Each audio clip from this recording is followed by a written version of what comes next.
grinding on the right creatures. And I think part of getting fight skill is unfortunately knowing a lot about what The types game, of creatures, which creatures to kill and where they are at any point. Because layers move around from time to time, so it's you may train up to 70 in 1 month, and then you may want to advise somebody to do it again in a month or two, and the layer may have moved. But basically focus on unicorns, lava spiders, and mainly fierce or greenish if you can kill them. And get as good equipment as you can, obviously within reason, because it's a PvP, so you may lose it. Yeah, I don't see over here. Pretty much, we have all the resources we ever need, so it's just people putting the time in. So I'm gonna get 20 fight skill, like say today or tomorrow. Hopefully, that's the plan. And I'm gonna mount up. I'm gonna get my. think I'm gonna have like a quality 60 longsword. I'm gonna see if people will imp my gear to quality 60. I'm gonna go out. So where should I begin? What you need to do is get on the Wurmpedia, and it tells you the level of things that you can fight to level up your skills. You want to start with horses, pigs, and stuff like that. Then you want to move up to wildcats and mountain lions, and from mountain lions you want to work your way up to goblins and spiders, so forth and so on. Yeah, something else I should say as well is that as much as the sub skills, it's good to raise them. They aren't that they're nowhere near as important as overall fighting. So you could get like 50 normal fighting from grinding on a horse for weeks or something, but like you wouldn't, if you only had like 10 overall fighting, you wouldn't really feel any benefit from it until you got 50 overall fighting. So just kill a lot.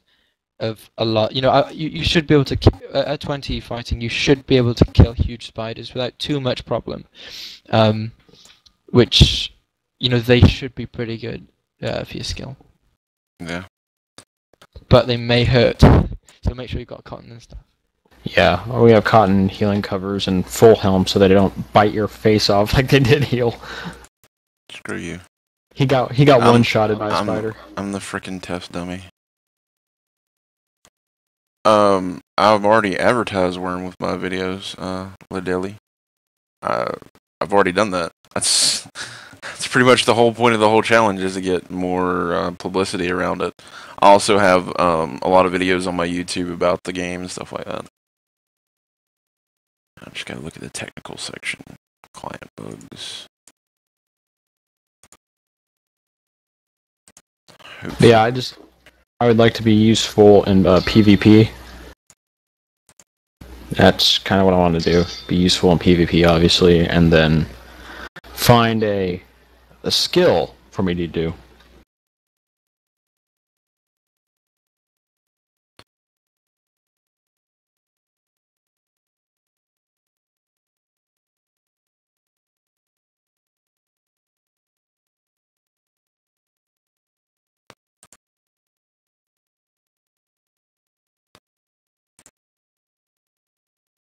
Common fixes. Let's start there.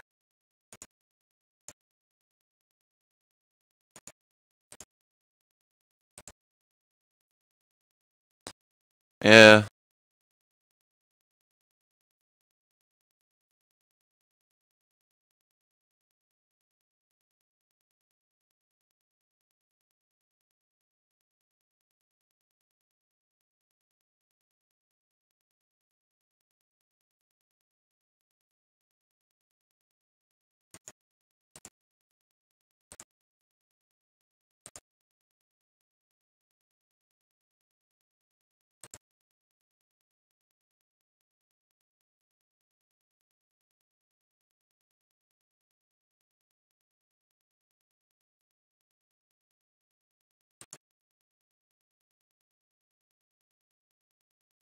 But yeah, if you get on, would you like to?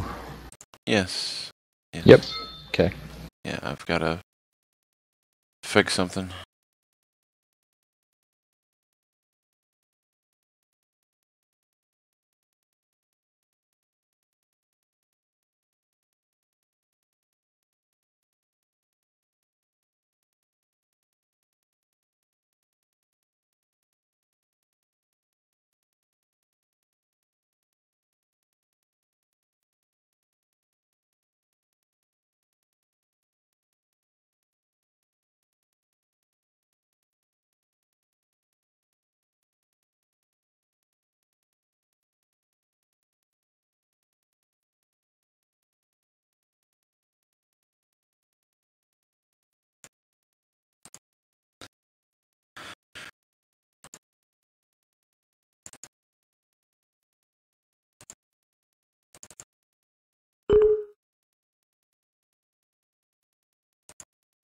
Well, that's because again, the game is about doing whatever you want to. It's a sandbox.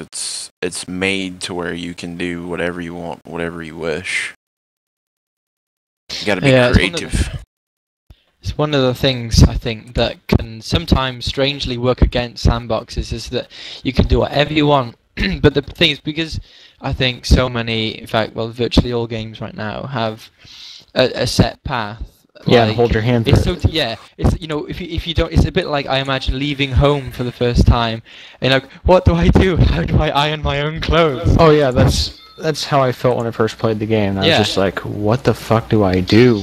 I'm like, I'm scared. There's monsters about that want to eat me, and I don't know how to make anything. And then I saw Heal stream. I was just like, can I come to your village, please? I'm a beggar. Yeah, I think that there is a crucial point when somebody joins Wurm. They either decide, this is fantastic, I'm gonna survive as best as I can on my own, and there are then other people that think, right, I need help, and the ones that can't find help, I think they quit very, very quickly. But the ones who join a village, they stay, and they stay for a very, very long time. Yeah, it is. I don't even know if I'm using this word right, but it is. You need to join a community when you get into this game. You need friends.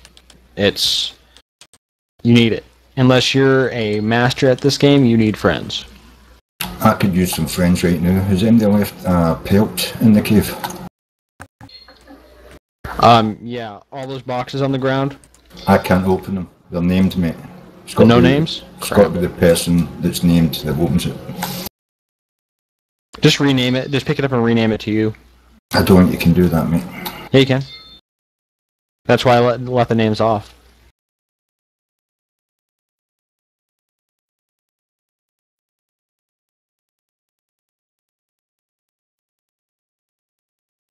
Yeah, I think when it comes to Thanks. I think when it comes to motivation, I think most players find it in either making items that are very difficult to make, like, I don't know, large houses on any server really, the boats, just, big farms, or just getting skills up as well. The skills are a big thing as well, and the qualities of items as well. Yeah. You see, I've never really been one for building houses and things. I've always been bad at that. I can plan out defenses and things, but in games, sandboxes, I've always hidden a cave and had a man cave that was everything I ever needed in there. Yeah, see, luckily you can do really well with a man cave in Wurm. And then maybe around the man cave I'd have a farm. If I couldn't build it underground, I'd have a farm and resources and stuff of that nature.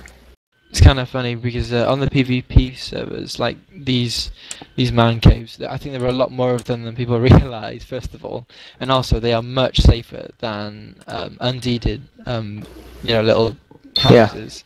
Yeah, because that's what we were living in for a long time. Was just a man cave.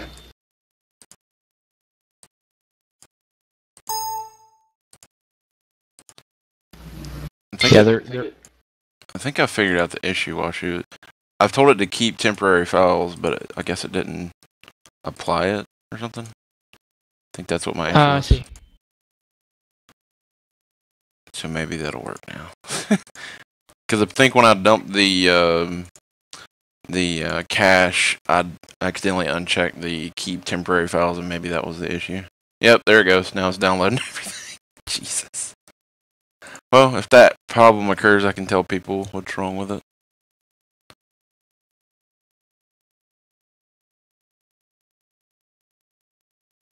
But yeah, entering this game is really, really pretty.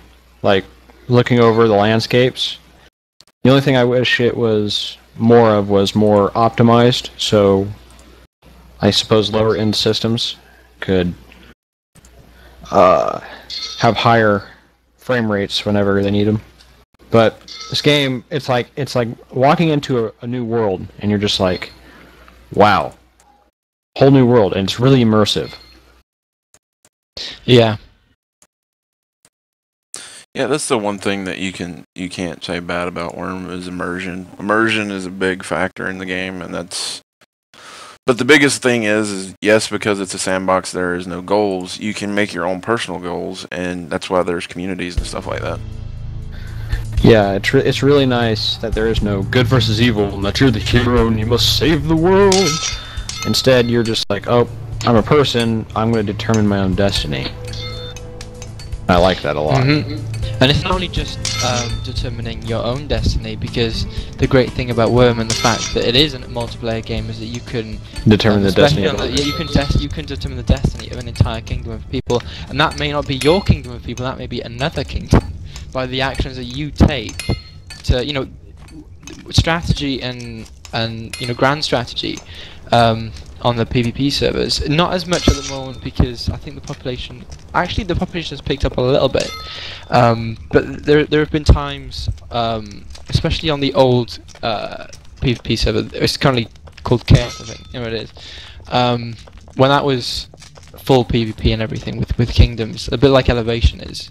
At the moment, like, there was a lot of grand strategy that went into overall sort of planning where you were going to, you know, project your influence and where you're going to take it from the enemy. And I think, you know, there aren't many games I can really think of where that is genuinely done on such a. I don't want to say slow as in it takes ages, because, you know, not slow in a boring way, but I mean slow in a, you know, things. Yeah, you're actually empire building. Yeah, I understand. Yeah. And it amazes me, like, how you pretty much just capture ground by building a guard tower on it. That's pretty much how you do it. Yeah. But like, I like looking at maps, and the one thing that this game needs, I think, is a cartography skill. So I can look at a map of Elevation and, like, see the red, the blue, and the black to see where everyone's kingdom is, like their lines. That's just something I'd like to see. It'd be really cool. I don't think that would work. I don't think being it able to wouldn't, do but that. I don't think that would work. The only suggestion I had for a solution to the map system is if you've ever used Raise Minimap in Minecraft, when it just has like the radius around you kind of map, and not a big map, but just a radius around you, and then you're able to make waypoints. But the only way you make waypoints is you stand in a spot, hit a button. It basically uses, like, let's say ink that you have to get, or let's say iron filings or whatever, and you have to use something to mark that place, so that way if you're ever, like, out in the world, you can just bring up a command and you can see where that waypoint is so you can get back. That'd kind of be awesome in that way.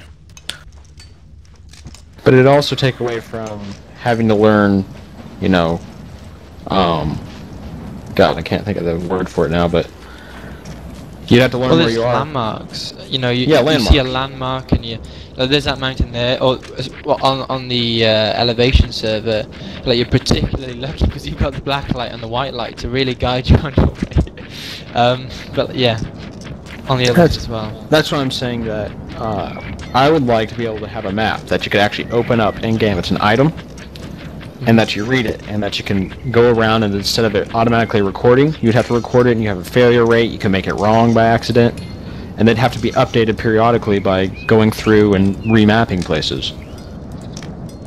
I just think that would be so much fun, because, you know, exploring. Yeah, it's really hard for new players to really get into the game with direction and stuff, because people get lost all the damn time. But again, that's part of the learning curve of the game, I think. But being able to map an entire map without physically going there, I don't think you should be able to do it. But if you're able to physically go to those areas and literally plot out those places, I could see that working. Because, I mean, again, I think if you just give people, like, straight up maps and they can see everything, that takes away from the immersion. It does, and that's why I'm saying. And of course, it couldn't be a whole map. You'd have to put a bunch of maps together to make one big map, in my opinion. And you would have to mark with your mouse and things like blobs that's saying, oh, there's a town here. It wouldn't automatically update it. You'd have to say, oh, there's a town here between this river, and this is what it's called. It would be all player controlled. So it could be wrong, you know, obviously. Bad intel. That's what I would like to see, because I'd like to ride around in a boat and just map out places, just for the hell of it. The thing I'm waiting on is the combat update. I think it's gonna come and it's gonna be awesome. As long as they keep the auto-attacking in this game, because frame rates, obviously, I don't want to see a, let's say, Elder Scrolls style click and attack. I don't want it. Yeah, I doubt anything like that would come into Wurm, because from some of my Skype talks with Rolf, we've talked about how essentially we want combat to work, and he said, you know, as much as player skill should be important, we want the ability for, you know, players who spend the time to raise their fighting skills, for it to actually have a proper impact. I know, sure, you could have it so they do more damage, but at the same time, you know, it would seem a bit boring if that was only the only way. But I think more ability for players to change the way that they fight. You know, make armors weaker against certain weapons. Yeah, because that's what, like I was saying. I was thinking about a combat triangle. Like, some weapons beat other weapons, they have attack bonuses against them. Like, say sword beats axes and mauls beat spears, and spears beat swords. And then they branch off and have certain abilities against armors, or certain, say, a halberd has bonuses against mounted enemies if you're dismounted. Or a lance, if you're mounted, has bonus damage. I think that would be really good for the game. Well, at the moment, polearms have a bonus against anybody who is on a horse, and horses themselves. So that's sort of one aspect. That is, you know, obviously it's not fully implemented. It's just they need the way that you've suggested. But another way that I think it was in the past. I'm not sure that it was removed, or whether it's just not a big enough of an impact at the moment. Is that I remember that mauls were good against plate. Yeah, that axes were good against chain, and that swords were good against leather. Well, I don't know if it's like that anymore, but pretty much no one uses the axe, it seems like, in this game anymore. It seems like it's dominated by mauls and swords, because swords can parry a lot and mauls hit through heavy armor. I think huge axes are still used a lot in PvP. They just wait in the background and wait till somebody's distracted and come up behind them, and because great axes do an insane amount of damage. Do they? Because yes, they do. I've heard that taking two-handed weapons into combat is suicide, because they'll snipe you pretty much with the bow. One of the areas where, in fact, the only time I ever use two-handed weapons at the moment is whenever we go to attack uniques, because they have been buffed over the years, because, you know, they are unique creatures, and as the players get stronger and they get better at killing things over the years, the uniques tend to have to get a lot stronger to deal with it. And now you pretty much need a group of like 20 people all using huge axes to even consider killing a unique, and you know, those people need to have really good skills as well. Yeah, which I think is a good idea, to have some monsters only having weaknesses against certain weapons. It makes it better, in my opinion. It adds variety to this game, gives us a reason to raise certain skills that would otherwise be ignored for PvP.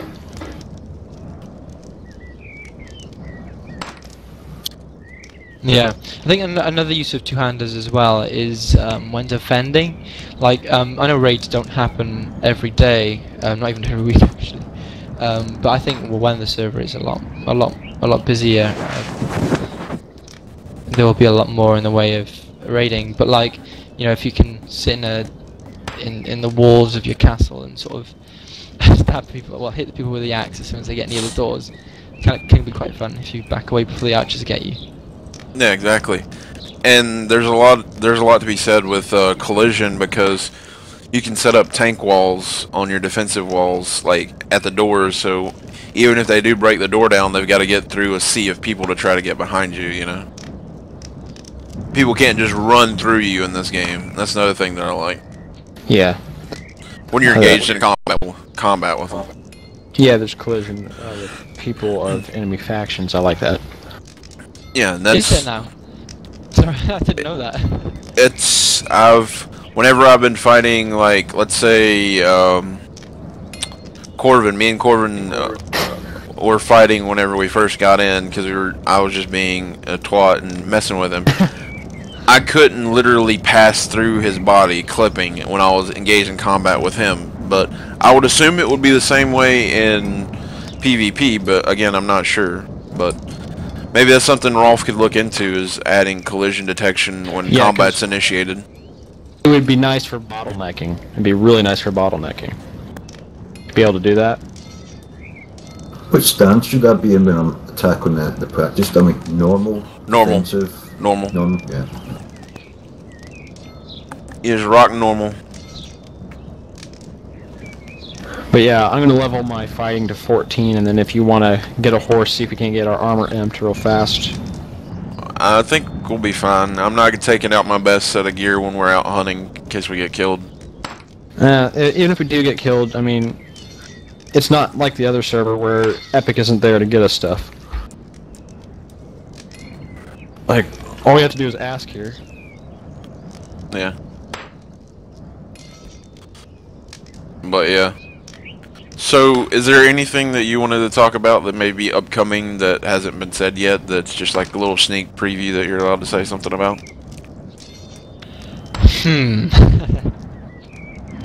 Don't get yourself in trouble. I haven't had a chance to ask Rolf a lot about this recently, because as much as I do run the PR for the game. I'm still a volunteer, and I'm currently studying for a degree at the University of York in the UK. And you know, it's quite funny actually. Over Christmas and around the time of the 1.0 release, I had essays and stuff to be getting on with. So it was, you know, a lot of time balancing. But since then, you know, I haven't been able to speak to Rolf as much. But now they've all been given in and stuff. So as much as I'm back in York now, I have time to do a lot more for Wurm and Rolf as well. I'll try and figure out what's coming soon. But one thing I am considering doing is it's not really gameplay related as such, but like I'm not really satisfied with the dev blog being on Tumblr. I would much prefer if it was on WordPress again, because then I would be able to have like a community news section that wouldn't, you know, it would be so much more easy to use than Tumblr. So what I would really like to do is that, and that's what I'm going to be working on over the next couple of days, hopefully. I think that'd be a good idea. I think I don't know if this is something you want to take up with Rolf, but like have like a Wurm Wednesday whenever there's like some really cool updates, and you know, get one of the team to come on and just talk about the, you know, the new features and stuff like that, and keep people in the loop, because I hate to say it, but not everyone likes to read, you know. They like to have like a show to like reach out to the community, kind of like how they have Minecraft Mondays on Curse, you know, something like Wurm Wednesdays, where, you know, we get a little status report and can, you know, talk about it with the developer when we want to, but whenever we're not, you know, the developer's not on hand, we can still, you know, basically have like a little discussion show and, you know, talk about things. That'd be cool. Something else that I want to do again. I'm not sure if you were in Wurm when we had the last developer Q&A. It's something that I tend to harass Rolf about. But like, I like to get him and the other devs on for a Q&A, and I think last time it was an hour and a half or 2 hours, and I collected questions beforehand as they were emailed in to me. and basically asked Rolf a load of questions before 1.0 about what was going to happen and everything, and a lot of interesting stuff come out of that. But like, it was a one-off, and you know, we need to do that more often, and it's one of the things I would really like to get Rolf to do more. Well, I say Rolf to do more. I hosted it, I just made sure that he was there. Yeah. But like, I think getting like, you know, the dev team involved with the community, and you know, be able to put voices and faces, and you know, have that information out. So like, let's say, you know, I put it out on my YouTube, and then there's like the Wurm official YouTube that you can like post the video of the commentary, and you know, just like have some gameplay, and then having, you know, have like a little section come up and talk about the highlights that are coming up, and you know, just really make a good production out of it. And I think that's something I could help, you know, facilitate those kind of things. Because I hate to say it, like I said, we're in an era where if you want to be known, it's not all about what you write on the forums. It's, you got to put, you know, visuals to it, because people are very visual. Yeah, especially nowadays, I think, where you know, you do have a lot more people doing live streams, a lot more people doing YouTube videos and podcasts as well, actually. Yeah, so that is something that I know that we definitely have to move more towards. Oh, it's the only way you're gonna expedite growth. I mean, I've had tons of people see this game and they're like, "Where's this game been?" And I'm like, "This game's been in development for 10 years, and it's been a playable game for, you know, 7 of those years." And they're like, "Well, no one's told us about it. We don't know anything about it." And then, you know, that's how I'm gaining all these new people, is because there's just not been enough coverage on it. Yeah. Well, it was I say, well, sort of a surprise, but like when we had Basher join the game and make that video, like, we had a flood of new players all at once, and it was like, wow, you know, clearly these videos are, you know, very, very you know, powerful, and you know, the amount of people that you brought to the game as well through your stream so far, like, it does definitely go to prove what you're saying. Yeah, and I think if you can continue and facilitate those kind of mediums, I think you'll see an expedient growth in the game, because there's an adult audience out there that, you know, they love Minecraft, but they don't necessarily like the visual style or like the simplicity of it, you know. And I think this game can cater to those type of people that are wanting a little bit more from their sandbox creative game.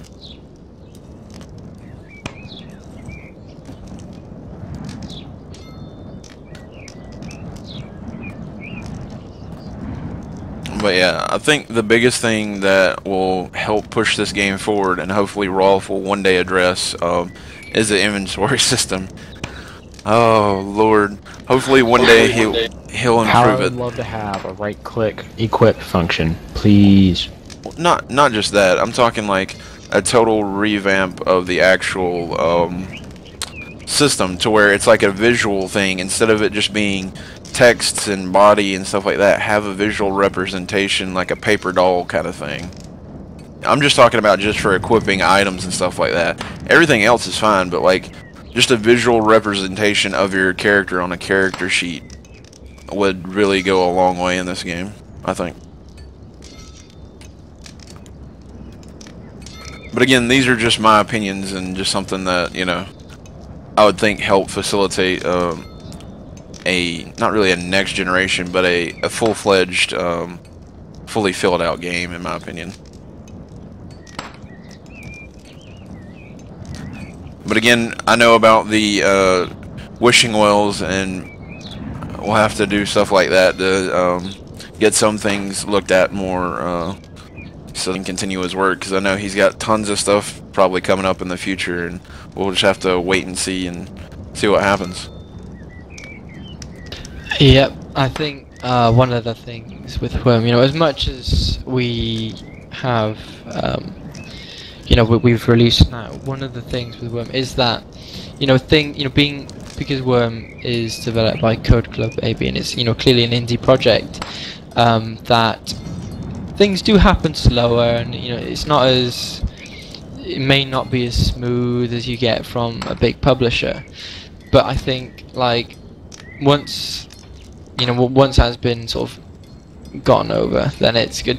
But like I think part of that is the financial cost of hiring developers to speed things up, and gee, over the last we're getting a lot more new premium players now. Like every day we're getting like a lot. We're nearly at 6,000 premium players, which we should hit.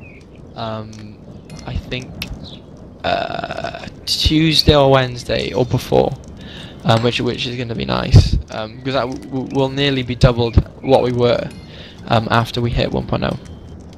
But with all that, with the extra funds that I bring in, Rolf is going to be able to, hire more developers to speed things up and to, advertise and everything. Yeah, exactly. But yeah, engage. I think with a little bit of more, the culture out there and having, some visual representations and people talking about it on Twitter and Reddit and stuff like that. I've heard a couple people talk about that the way they found my stream is through Reddit, because people were talking about Wurm and they're like, oh, this guy's doing this crazy challenge for Wurm. If you want to see some gameplay, go check out his stream or whatever. And I think those things are going to have to be embraced to, push the game forward. Even though it's an indie development, it's just going to be the PR front is what's going to make or break, the development cycle as far as being able to fund those kind of things. And I think now Wurm is moving towards that direction. It's getting the attention that it has deserved for a while. Yeah, you're gonna have to get the word out. You're gonna have to get information out and be like, hey guys, we have a really awesome game, come play it. And when you say those things, people will come. Well, they already do that. It's not just that, it's engaging with like what would be nice, and hopefully one day we'll see, is maybe a short gameplay trailer like on the front page, to where it's the boxes above, like the release trailer's right on the front page of the website, so you can click it, so people can put they could see all the text, but then they can put something visual to their eyes and actually see a little bit of gameplay as they're sitting there. Yeah, see the people building towns and cities, and then out of nowhere you have kind of serious music, and then you have the PvP front, and then you have your logo come across, Wurm Online, and then you see it just spread out and look at the world, and then there it is. Yeah, because I don't know how the media department is for Wurm. I think you're pretty much it, right, Washu? Yes, it's me, and I made I appointed 3 PR assistants to help me. But yeah, like one of the things, like I really want to be able to be full-time on Wurm, and like I'm going to be very open. I literally, the other day, I formally applied to Rolf, if you want me to do this professionally, I am more than happy to be employed by you, once I finish uni, because like I would really like to do all this full time. As a volunteer, my time is slightly limited. Yeah, exactly. But I try my best. Yeah. But hey, I mean, you're passionate about the game, and if you're putting all this time and effort, just being a volunteer, just imagine the kind of things you'd be able to do once you're able to, be able to fund, be like commission, artwork and things like that from, other people. I think it would help out a lot, especially on the media front, because I hate to say it, but YouTube is a powerful impact on the gaming industry. Yeah, speaking of YouTube, there's this place called MMOHut.com, and I saw there's like this trailer they made, or maybe it was made for Wurm, and basically all it showed was a house being built, and then everyone was like, what? So, you guys do need a trailer. Yeah, that was, I don't know who did that. Basically, one day Rolf said to me, "Oh, by the way, look at this." And I was like, "Oh, that's cool." And he said, "Yeah, I sent it to this place." I was like, "Okay then." But yeah, I would have liked to, you know, he called it a trailer, but I would have liked a bit more. Basically, I think what you could do is, like, if you had a small village built and you could just walk through it, use the camera, you could film somebody, like, you know, tilling soil, gardening, you know, growing food. You could see some people sort of, you know, jousting. You know what I mean? Not actually killing it, but jousting, show fighting, show people in carts, driving carts with animals. See people building a house as well. You could go by lots of different things that can be done in the game, all in one panoramic sort of walk through a village. You know what I mean? You could probably cover that in about 2 minutes. Well, then you can also, while they're in the village, have like an invasion of, like, I don't know, spiders come in or something like that. Just stuff like that. Yeah, and show the PV side against the environment and the animals. And you, as I said, you know, have some people jousting. You know what I mean? You know, challenging each other and fighting with swords. You know, so you could see all the elements all in the one place. You know what I mean? And then maybe show like an aerial view of a Hoda going on and seeing people, you know, doing the Hoda and stuff like that. Yeah, that way you're showing what can be done at the start of the game to build yourself up, and then what the end game is. You know, the actual battles. You know. Yeah, I think quote-unquote end game. Well, I think that would be a very powerful image to help stuff like that. Yeah, it would be really, really good to do. I would like to do that. Yeah. And like I said, I do as much as possible to promote you guys as much as you've done, because you guys have supported me on the Facebook and the Twitter, and I'm just hoping that we can keep that kind of open, you know, line of communication going, so we can, you know, keep getting people involved, because you're stuck with me for an entire year whether you like it or not. It's a good thing, I'm sure. Oh yeah. It's mutually beneficial, you know. I'm getting attention, you're getting attention, we're both, you know, getting a means to an ends, and that's basically it. Yep, the only thing worse than being talked about is not being talked about. Exactly. Indeed. At least for, like, you know. It's true. I mean, I just think that people aren't really aware of how impactful this game is as a sandbox, because it's one of the first true sandboxes that you literally shape the world, and I think that's something that needs to be driven home with the terraforming and stuff like that. Players literally shape the world. It needs to be emphasized in yeah, this is the first game I've actually ever seen that everything in this game is player created. There is no starting cities. There are no, you know, here's an area you start in and then you go to a place in terraform. This is the first where pretty much the programmers handed the players the game, were just like, do with it what you will. That's the first time I've ever seen this, and it's amazing. yeah. Yeah, I think I don't know why more games don't do it. It's just like, I suppose that maybe there's a fear that it would become chaotic. But like, if you see Wurm, yeah, you may have like the odd shanty town around a start deed, but apart from that, it's pretty well ordered. You know, you have infrastructure, you have pretty well ordered, nice looking deeds actually. Like it's really good. You know, you would think it would be chaotic with all the freedom that players have, but it's not. It's really well ordered. Well, yeah, because the way this game works is that you have to grind to skill up, and the people who are the most skilled and the most known will keep people online, and if you don't, they'll kill you repeatedly until you're in line. So it takes away from the chaos. So it's pretty good. Oh, Danny, we're over on elevation right now. We're over on the Magrenon deed, doing some work. But yeah, I think the emphasis on basically everything, all the content in the game is generated by the users, would probably get a lot more attention. It's a big attention grabber for this game, is that nothing in this game was programmed, or nothing in this game was generated by the, you know, the makers of the game. Everything has been shaped by the players.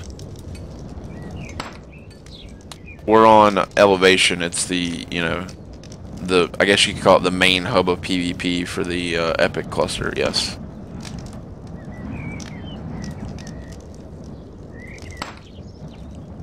But yeah, it's those type of things that will engage a lot of people, because there's no MMO out there I know one other MMO out there right now that does the same thing Wurm does, and that's, you've got to market, because no other sandbox game lets you terraform and have total user created cities and stuff like that. Like I said, the only one I know of right offhand is Zion, and it's also made by an independent developer. So yeah, because people want this kind of game. They want to be able to go, oh, I want to build my world, I want to build my character, I want to do what I want to have fun with it. And people want this kind of game. They do, but they need it. You just got to get the word out. That's why so many people played Minecraft, because it's like, I have this entire world that I'm thrown into, and I get to make whatever I want. You know, this. Yeah. There's a market. Just have to get someone like Scene-Anners, because pretty much what happened was Scene-Anners made a video and Minecraft exploded, and it just went all over the internet, and then you have Minecraft today. It was quite funny. I got a little funny story about Minecraft. You know, like obviously Notch. I say obviously, it may not be obvious. Notch, he was one of the co-founders of Wurm, but like, you know, when I was in contact with Notch and Rolf when they were developing back then, but like when Notch went away, I sort of like was semi in contact still. Then one day he said to me, you know, you should try this game that I'm making. I was like, you know, what is it about? And this is like way right at the start, just, you know, like the day that you first released the alpha before it was paid or anything. And I said the most like, I think the worst prediction ever. I just said, like, are you sure this game is going to be popular? Like, you know, the way that things have turned out since, I think I feel very embarrassed to have said that. Yeah. Well, it's Legos on the internet. I mean, how could it not be popular? Well, the reason I wasn't sure is because basically Notch introduced it to me as a game that was basically a game that was already been made, but Notch was going to do it better. I thought, well, if that game isn't a massive success, well, it sort of is, but not really. Like, if that game wasn't hugely popular, then how could it basically a remake of that game be popular as well? Surely it was fun, but I wasn't really convinced. But the crucial thing was how Notch was able to get the word out, and that is, well, you know, isn't it, you know, the proof of the proof of everything. Networking in this world is everything. You have to network. You have to. It's everything. And once you do that, you know, the business comes. Yeah, that's what I mean. Like, you know, that game that Minecraft was not based off, but like inspired by heavily, I suppose you could say. You know, that wasn't marketed as well as Minecraft. They're both very similar games. Very, you know, at least as Minecraft, you know, exploded, like they were very similar, and you know, the only difference was that you had Notch in charge of the one, and he is naturally very good at PR, I think.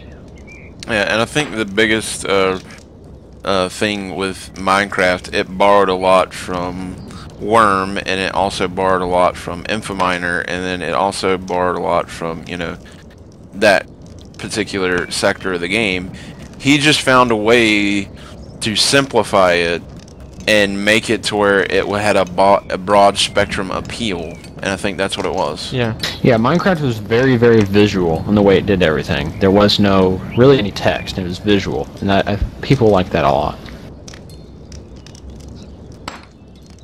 Yeah, it's kind of funny now that, like, I think, especially after the Basher thing, that like Wurm is starting to benefit off Minecraft's success, which is nice. Yeah. After all this time.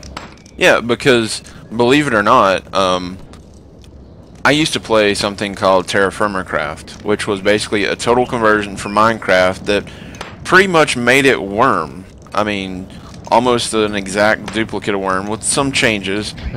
And I was playing it, and I was like, what would be great is if, I could take MC MMO, which I'm sure you've heard of for Minecraft, and add like kingdoms to it, and have like land battles and stuff for control of things, and still be able to have the user created cities, but still have that medieval feel and make people want to grind up stuff. And then my friend Quick, who you can thank for exposing me to the game, he's like, well, have you ever played Wurm Online? I'm like, I've heard about it, and I think I've seen some gameplay, but I really don't know anything about it. He's like, well, here, go check it out, we'll play it together, see how you like it.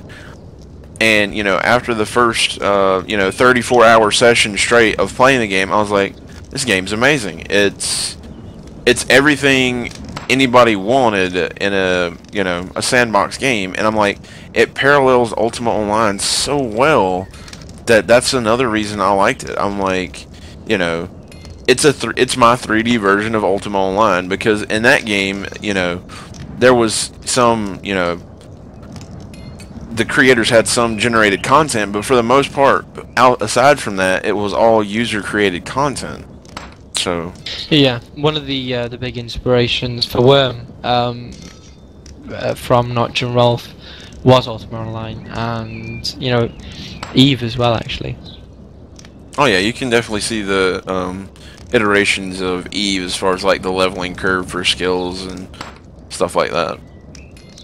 Yeah, it's kind of funny. More trivia about Wurm and its foundation, like they weren't. I remember Rolf or Notch telling me that like once upon a time they were in Eve, and they had a corporation called Mojang Specifications, which they decided they would make they would found to create a new game that would have what they wanted, and that was where Wurm initially came from all those years ago. And in fact, the other day I found the EVE Online company page for Mojang Specifications Inc., which is kind of fun. It's locked away in the vault somewhere. Yeah. I just have a question. I mean, I know Notch is a classic procrastinator. He doesn't finish anything, which is fine. I'm similar. I just wondered why he hasn't approached Ralph and been like, hey, bro, you wanna make more or not Eve, but wanna make more Wurm? I just feel like he'd want to do that. I don't know. Maybe I'm wrong. Do you mean not get involved with Wurm again? Yeah. I'm not really sure that he would. Like, it wasn't a really controversial like split, but like there was a definite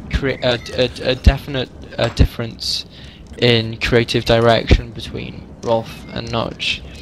I think I'm not really sure anymore what it was.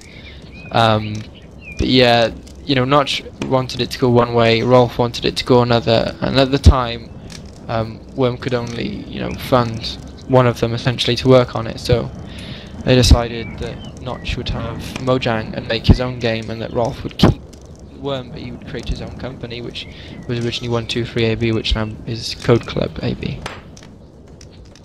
But like, as for Notch coming back, like, I'm not really sure that he would. Like, there's no, I don't think there's no any animosity between Notch and Rolf, but like, I'm not really sure that he's interested. Yeah, I think Notch prefers simpler games. Yeah, and I understand, but I was just curious, Yeah, it would be nice for him to come along, or like even interact more on Twitter, because I don't really mention him on Twitter, but like, and he did retweet. I think it was a PC Gamer article about Wurm hitting 1.0. But apart from that, he doesn't really seem to get that much involved, which makes me think he's a bit. I don't know. I don't really know how Notch feels about Wurm. I'd be interested to find out. Yeah. I might have to catch up with him at some point. Yeah, you should talk to him and be like, sure he would remember me, and we didn't really have a very good relationship. He used to make music, and I remixed one of his songs, and he told me that it blew chunks, and I was like really offended, and then we had a big argument. So I'm not really sure. You probably wouldn't like it that I'm now in charge of PR for Wurm. Yeah. Well, the big thing I think is funny is Scarthian kind of hit the nail on the head. Simpler makes it for a more widespread audience, and that's why Minecraft is successful, is because it's able to reach a broad audience. It's got simplistic design, so that way anybody can really pick up the game and start using it. Yeah, that's true, but that's also not a equation for success. What is an equation for success? Yeah, just look at Ultima. You know, Ultima was pretty in depth. It was hard. But gamers have gotten lazy progressively over the years. Yeah, they have. It got popular and it exploded, and it is probably the paramount. You know, it'll go down in history as the paramount all-time. You know, the first real MMO. Yeah, but I don't think to reach a broad audience in the gaming industry now, they're dumbing things down so that way. Yeah, and that leaves people like me, though, like me, and I'm sure like so many others, just unfulfilled. You go out and you spend $60 on a game, and you realize this sucks. This was a waste of my time. This was a real disappointment. I mean, a example for me was Skyrim. Skyrim is not a bad game, but it's a bad Elder Scrolls game. I mean, coming from Morrowind and even Oblivion, it was so streamlined and just unfulfilling. It wasn't like the other games where I had to go around and discover and figure things out. This one was more like, yeah, I'm going to hand this to you, and you're going to go through for 20 minutes and see a lot of pretty colors, but you're not gonna win anything. It's I don't know. You know, I need something more to spend my time on. You know. Well, for me, I think at the end of the day, Wurm is going to have a very niche audience because it's a specific kind of gamer that can play a game like Wurm, you know, and that's always going to happen. And unfortunately, the niche is not big enough to usually sustain games like this because, you know, they've got to have the theme park MMOs out there that, you know, hold your hand and here's the ride you get on next, and here you go over here and ride this next, and oh, you need to go collect this and that. It's something that I think Guild Wars 2 is pushing the industry and the boundaries of what's acceptable nowadays for an MMO. I think we're going to see the end of the theme park MMO pretty fastly approaching. I'd say within the next 5 years, the theme park MMO is going to go away because it's stale and stagnant. And until they build a better theme park, people are not going to be satisfied, and they're going to be wanting to look for those games that have some depth to them. Yeah, well, this is one of the things that Rolf and I have talked about when we've, you know, some of the discussions we've had have been basically like the fundamental things. You know, what is Wurm and what is its place in the general, you know, the industry, I suppose. And we came to this sort of agreement that Wurm is too late for the earlier type of MMO, which was a lot deeper. But we were lucky in that during Wurm's development, when it was you know, not as good as it is now, you know, these theme park MMOs came out and they got really popular, but then people are getting bored of them now, I think, and people are looking for more depth, and I think people are going to be looking for more depth in a game like Wurm at just the right time for Wurm to be able to ride the wave and make a big success for itself. Yeah, but you have a time frame, and you have to get the word out for people to do that first, and you have a time frame though before something else funded by a large company gets out. Yeah, I suppose, but we'll never sort of. It only takes one YouTube video or one comment, and it spreads like wildfire. And yeah, you just got to strike. Somehow the iron's got to be hot when you strike it, and I think within this next 2 to 3 year timeline, I think that's basically going to be the hottest the iron's going to get, because you've got, you know, you've got Blizzard's next MMO coming out, probably looming in the next, 3 to 4 years, and there's gonna be that time period where there's that valley in MMOs, and I think Guild Wars 2 is sitting on that top end, and all the other games are gonna fit in this valley till the next Blizzard game comes out, and for all intents and purposes, it could come out and be a total rip-off of Wurm from the outset, and then Wurm could be hugely successful just because it's riding that wave, like you said. Because they're tired of the corporate environment and they want to get back to the the indie developments.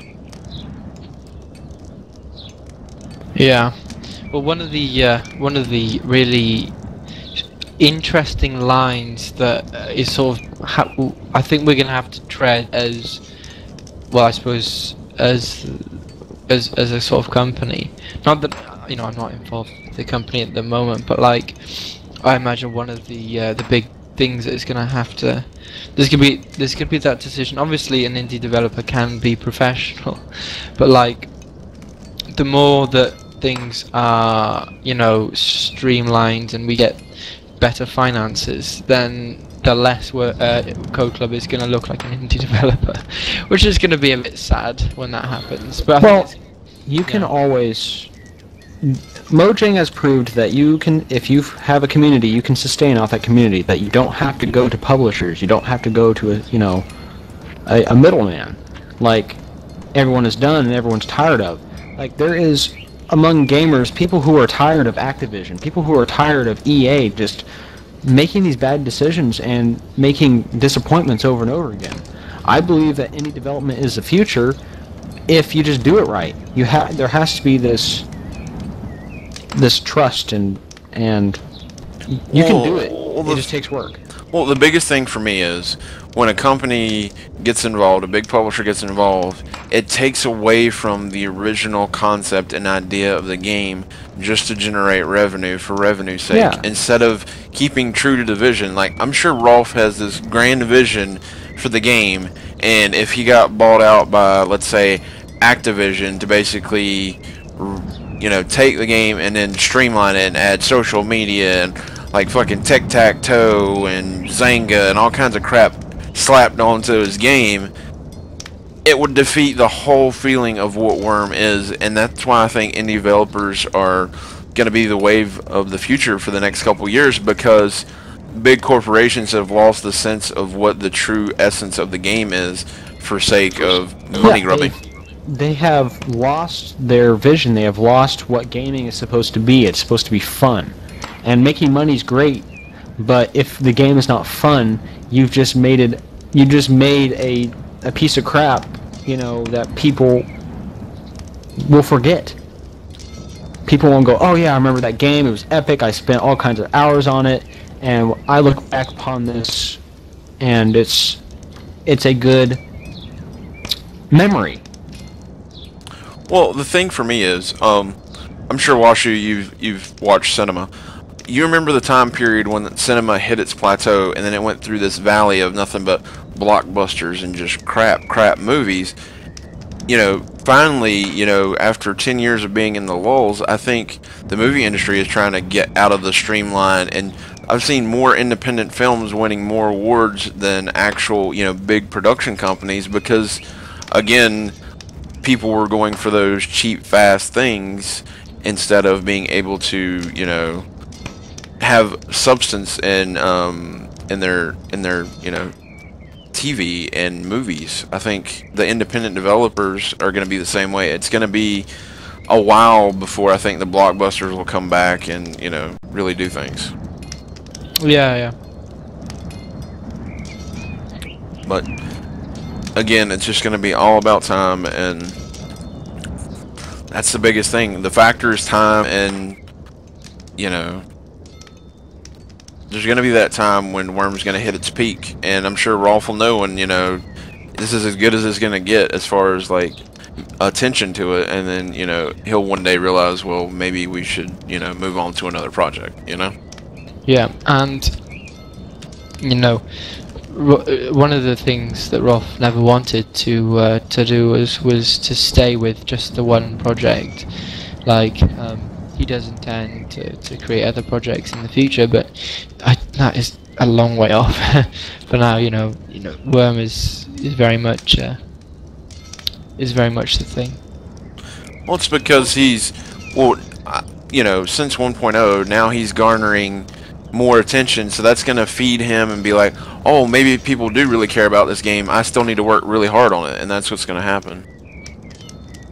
Yeah, well, it's been really interesting. After seeing the roller coaster actually that Wurm has been on over the last 7 years, it's just like there have been some real lows, and it's been really sort of, you can tell that like he's been very like not at the brink, but very much like, oh, is it worth it? But like it's been a massive stress for him. But like it's come through. It's coming really well, I think, especially after the last year. Yeah, because the last thing I have to say about this is that the opportunity is there. You just have to seize the day. That's pretty much all it comes down to.